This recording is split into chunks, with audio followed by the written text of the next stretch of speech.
Unlike most vegetables, potatoes grow best if the soil isn't too rich. Sweet potato plants will grow a bunch of leaves and not many potatoes if there are too many nutrients in the soil.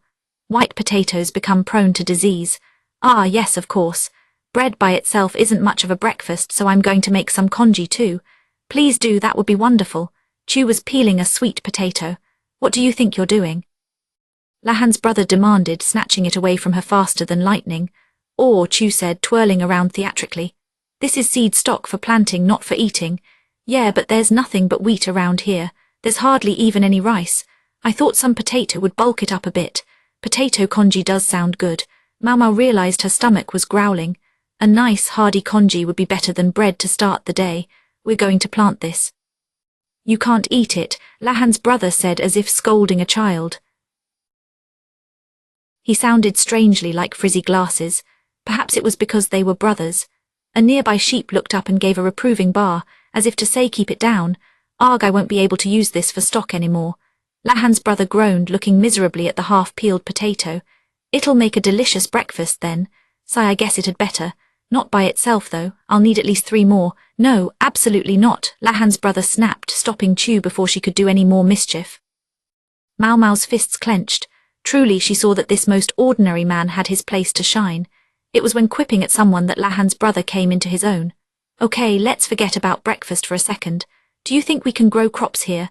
Personally, Maomao would have liked to enjoy observing a bit more of this back and forth, but if she didn't keep things moving they would never get anywhere. Lahan's brother crossed his arms. This place is a lot like Shihoku province. Not as far north as that, but weather-wise, it's more suited to white potatoes than sweet potatoes. It is colder than Kaoru province. I guess it does feel chilly. Funny, I thought it was pretty warm in the western capital. In fact, my ears hurt a little, Maomao thought, pinching her nose and blowing to balance them out. We are a lot higher above sea level here than in the western capital. I guess so. Are we really? Chu took a map out of the folds of her robe. Miss Chu is an excellent map reader, but this one does not list the elevations. No wonder the air seems so thin here. I know because my father told me all about it, the normal person said, puffing out his chest. The temperature stays high in the western capital because the desert is so close. Around here it is a bit cold even during the day, Chu said. Maomao was only now starting to appreciate on a visceral level how different the climate could be even within a single province. You really do not think the potatoes will grow? I am not sure. For sweet potatoes, temperatures similar to those in Kaoru province during spring and early summer are ideal. There is nothing quite like that anywhere here in the desert or on the heights. It might be worth planting some just to see, but I think regular potatoes might be easier to grow. There is just one problem. Lahan's brother looked downright stormy. There was clearly something about this situation that he did not like. Suddenly he lunged toward the middle of the field and began stomping on the wheat, which was still hardly taller than grass. Maybe the farmers had been late planting it. What are you doing? I think they are going to be very mad at you, Chu said, although she only stood and watched. I am the one who is mad. Look how few offshoots there are on this wheat. They haven't stomped it down at all. Maomao cocked her head, puzzled, as she watched Lahan's brother crisscross the field like an agriculturally inclined crab. You have to tread on the wheat to encourage tillers. It makes the roots stronger too and the wheat more resilient. But look at this field, they haven't been out here once, and not in any of the other fields either. More tillers means more ears means more harvest, yet look at these pathetic crops. Wow, there's a real farmer for you. Who's a farmer? Who else? Lahan's brother continued his ridiculous crab walk across the wheat field. He might not know it like it or want to admit it, but he was a farmer through and through. Chu must have decided the wheat treading looked like fun because she joined Lahan's brother in traipsing back and forth around the field. At which point it became clear that if Maomao didn't join them, this would never end. They were still crab walking as the villagers began to wake up, then began to crowd and gawk, observing the visitors' bizarre behavior from a safe distance. Basin popped out from among the crowd. What are you doing? He asked. Personally, Maomao didn't want to be interrogated about strange behavior by a man with a duck on his shoulder. You can't call what they do around here farming, Lahan's brother exclaimed from his place on the carpet. Please keep it down during meals, okay? Chu said. She was stuffing bread into her cheeks like a squirrel. Maomao and the others had gone back to their tent and decided to start by getting some breakfast. There was flatbread carrying skewers of sheep meat, and there were baozi. A stew pot was boiling with a soup of wheat and sheep meat in the fireplace. They were allegedly drinking tea, but it wasn't like any tea Maomao had ever had. The color was lighter than most, and it was made with goat's milk instead of hot water. Dairy products and animal meat seemed to be the staples here. There weren't a lot of vegetables. There would probably have been even fewer if this weren't a farming village. They all ate together in the large tent. Chu's congee wasn't ready in time, so it would be dinner. The peeled potato had been cut thin and was cooking on the hearth. Basin sat in front of the hearth, so Chu, Maomao and Lahan's brother all got to sit somewhere warm. The others who had come with them, including the soldiers serving as their bodyguards, sat around them in a sort of ring. The soup was hot but tasted weak. Maomao got some salt from Chu and put a pinch in her bowl. The skewers were far more satisfying than anything you could get from a street stall in the imperial capital. The bread served as a tray and was quite tough. You had to break off bits of it and dip it in the soup. If you put some warmed-up cheese on top, it was delicious. As for vegetables, there were a few in the soup and packed into the baozi, but the quantity left something to be desired. Why don't they know how to cultivate the wheat? I'm telling you, that's the question. Do you realize how much better the harvest would be if they stomped the crop? I'm sure you're very right. If you're not going to eat your cheese, can I have it? Hey, I haven't even answered and you're already eating it. Chu had snatched the cheese from Lahan's brother's plate in a single swift motion. She didn't have to do that. There was plenty of cheese. She seemed to be taking from Lahan's brother just to get under his skin. As Maomao and the others ate, they discussed what had happened in the fields earlier that day. We're supposed to be out here for an inspection of the farms. So what did you see, Lahan's brother? Asked Basin, who already seemed to regard Lahan's brother as his name. He might normally have been more careful about asking what he was really called. It was almost as if some supernatural force was at work. I'm not, I told you, my name is. You brought those seed potatoes. Presumably you mean to plant them, Maomao interrupted. I told you, Lahan said, to plant them if there was anywhere good. And since he asked me, I feel like I have to see his request through. Even if he is my no-account younger brother, he's a surprisingly stand-up guy for someone with such a terrible family. Nonetheless, Lahan's brother exuded something that made one want to mess with him. Okay, so you mentioned the wheat fields. Is there some sort of problem? Big ones? Do these people here actually believe they've set up those fields properly? Lahan's brother took a slug of soup. I admit I'm no expert, but do they really deserve to be talked about like that just because they didn't do this wheat stomping or whatever? Basin asked. Maomao agreed with him. Wheat stomping did improve the crop, no doubt, but the wheat would still grow without it. Perhaps these people were busy with other things, and wheat stomping simply fell by the wayside. Raising livestock was more important in Isei province anyway. It's not just the stomping. Their planting methods are all over the place. I understand that they've done direct sowing, but you need to at least space the seeds evenly. That's not even to mention they started planting too late in the season. And they need more fertilizer, lots more. The soil color was so uneven. Wow, you really know your stuff, potato. I do not know my stuff and I'm sick of eating potatoes. Maomao had no such objections. She was happy to take the baked sweet potato from Chu. It was perfectly sweet and delicious on its own, but spreading a little butter on it gave it an extra dimension of richness. Chu evidently shared Maomao's appreciation because she discreetly took a few of them, cut them up and started cooking them. Maomao understood what Lahan's brother was getting at, but even she could think of a possible rejoinder. Do farming methods vary from region to region? Perhaps with them raising so much livestock here, wheat isn't considered that important. Why develop refined techniques for working with a secondary crop? You are not wrong. I am saying that the problem here isn't ignorance, it's indifference. They will never get much of a harvest to speak of with what they are doing now. These people know the techniques, they just aren't bothering to use them, because they have other sources of income, right? Is it that big a deal? Basin asked, sipping some milk tea. That's what I am saying. You mean why would they go out of their way to do bad farming when they can just make money other ways, is that it? Maomao said. She thought she saw what Lahan's brother was getting at.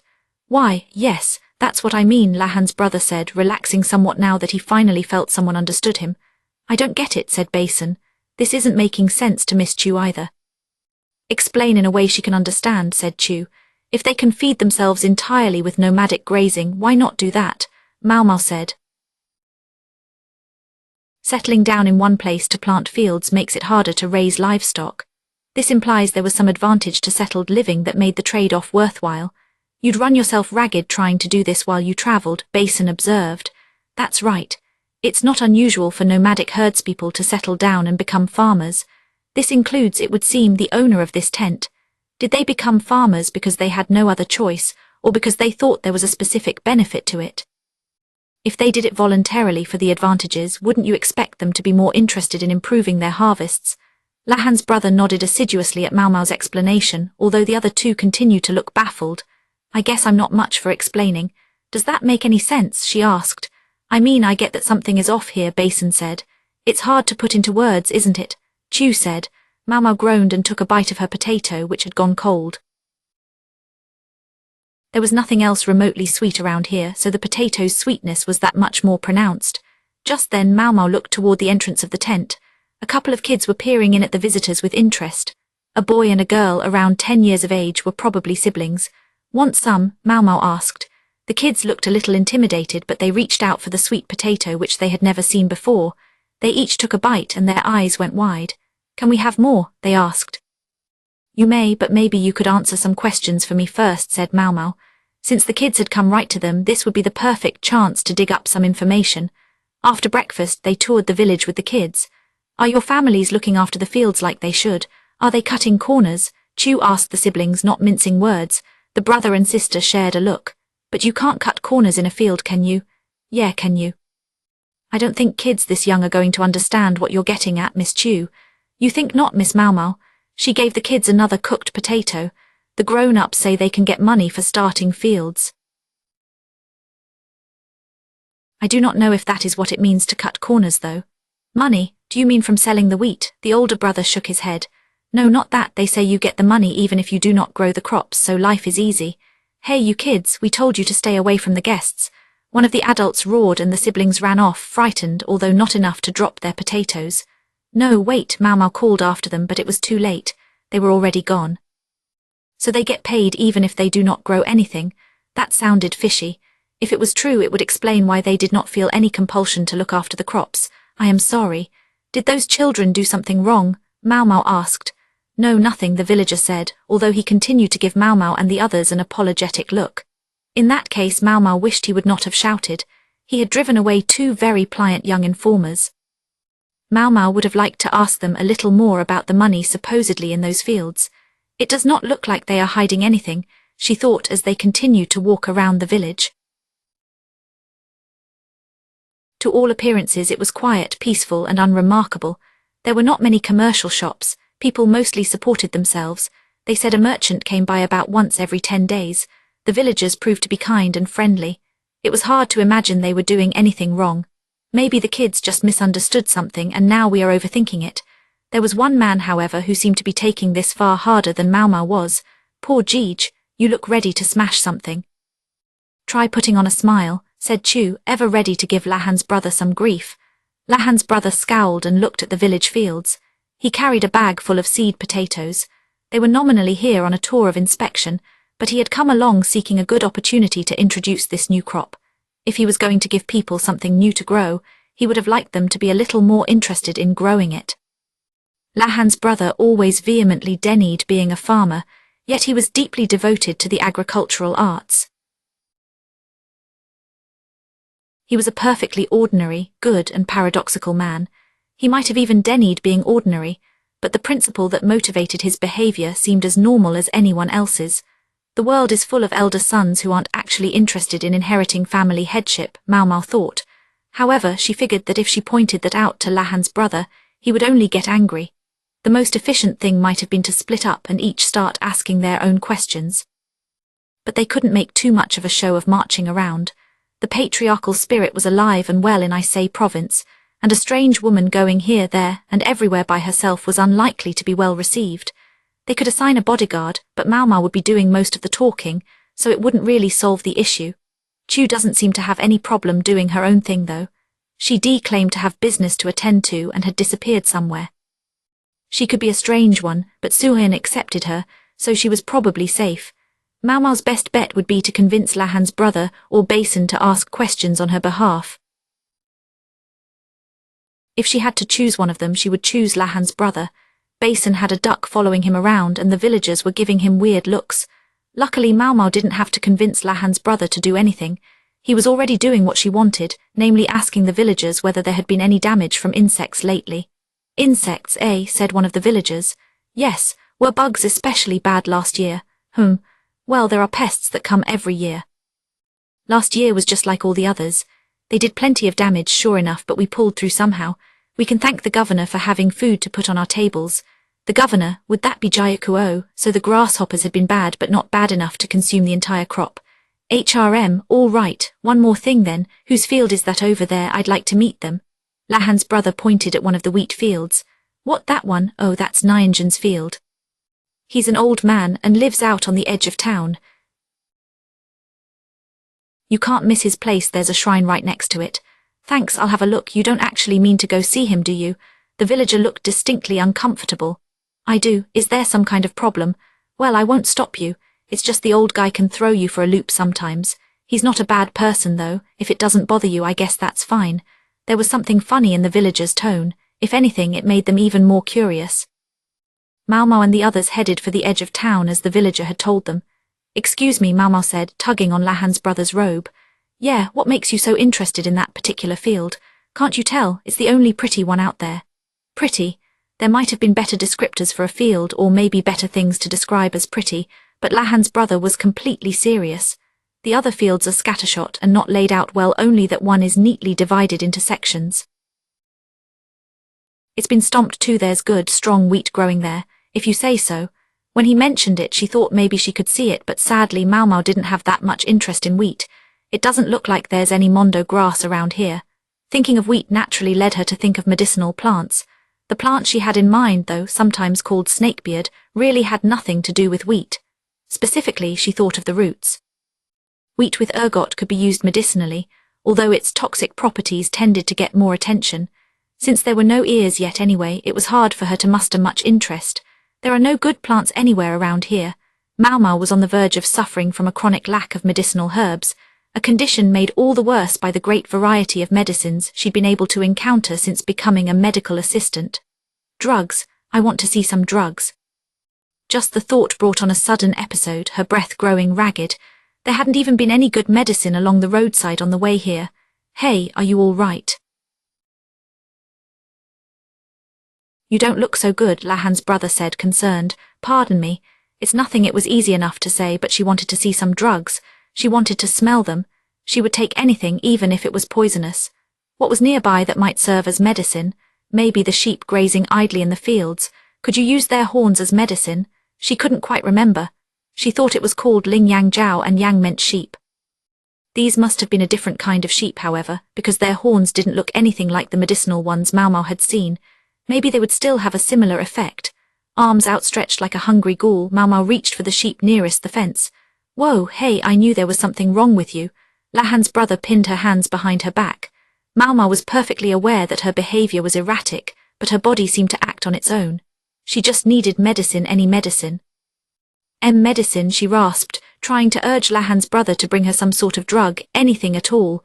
Medicine. Are you sick? What is going on here? Basin asked, coming over with his duck. She says she needs medicine. She does, come to think of it. Lady Suhan gave me something before we left. Basin plucked a cloth-wrapped object from the folds of his robe. She said that if the cat started to act strange, I should show her this. The package was marked 1. He unwrapped it slowly. It contained something dried, seahorse, perhaps known better by the name dragon's bastard. These are bizarre underwater life forms, not quite fish and not quite insects. Basin promptly hid the dried creature away again. No, let's see here, Basin said, perusing a note that was tucked in the package. Quack, quacked the duck, reading over his shoulder. If Maomao starts acting funny, show her the contents of this package. However, you must not let her have them immediately. Once the job is done, she may have one of them. It was Basin reading the note, yet somehow Maomao heard Suhan's voice. It's her and that old hag. Suhan didn't handle Maomao quite the same as the madam of the verdigris house, but she had her ways and they worked. She had seen Jinchi dangle medicinal prizes in front of the apothecary many times. She knew what worked on Maomao. The fact that she had given Basin this thing right down to the note proved she still saw him as a soft little boy. She thought he needed a nanny to show him how to get Maomao to do what he wanted. You heard the lady, Basin said. Have you recovered from your little attack? Yes, sir, all better. She flung her hands in the air to demonstrate. How can that be? Whoever heard of a medicine that works just by looking at it? Demanded Lahan's brother, not failing to interject. They say that sickness begins in the spirit. Anyway, don't worry about it. We need to hurry up and do our job, said Maomao. And get that seahorse. They did say seahorses boosted vitality. No, stop. This doesn't make sense. Something's wrong here, something's wrong here. I don't know, Lahan's brother. The way you repeat yourself like that reminds me of someone. Specifically, someone with tousled hair and glasses. I told you my name isn't Lahan's brother. It's Whelp, we'd better get going.